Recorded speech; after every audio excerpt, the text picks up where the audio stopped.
Menga gapirgan gaplarim uchun bosim bo'lyapti. O'zinglar aytinglar, men yolg'on gapirayotganim yo'q-ku, yoki men noto'g'ri informatsiya tarqatayotganim yo'q-ku. Menga jismoniy bosim bo'layotgani yo'q, lekin kommentariyada o'zi bilmasdan turib, bu lo'mboz yaxshi, bu lo'mboz yaxshi deyotganlarni o'zi bosimdek tuyulyapti. Sizga o'zi haqiqatan qaysi lo'mboz yaxshiligi bilish kerakmi? Aka, siz mana shu profildan uzoqlashmang. Agar obuna bo'lmagansiz, hozir obuna bo'lib qo'ying. Chunki mana shu kunlarda biza bir necha ishlab chiqaruvchilar hammamiz o'zimizdan lo'mbozlarimizni sizga eksperiment tariqasida ko'rsatamiz. Kelinglar, men sizlarga polistiren lo'mboz haqida qisqacha ma'lumot berib ketish shu o'rinda, akalar. Polistiren lo'mbozlarimizning eng asosiy sostavida polistiren granulasi, sementi, ikki xil qo'shimchasi bor.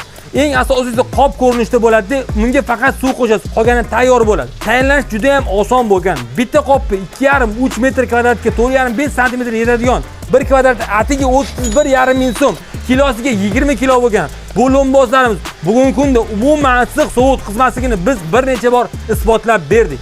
Agar sizga haqiqiy lo'mboz kerak bo'lsa, shu yerga keling. Haqiqiy testni ko'zda oldi qilib beramiz va narxiga eng arzon ekanligini isbotlab beramiz. Eng asosiysi aka, sizni issiq sovug'ingizni o'ylayotganlardan yomon gumonda bo'lmang. Ushbu videoni polistiren lo'mboz yaxshimi, loy lo'mboz yaxshimi degan okalarga tashab qo'ying. Shu yerda konkurs bo'lishini aytib qo'ying. Ular obuna bo'lib olsin, bizdan kuzatishni davom etsin. Assalomu alaykum.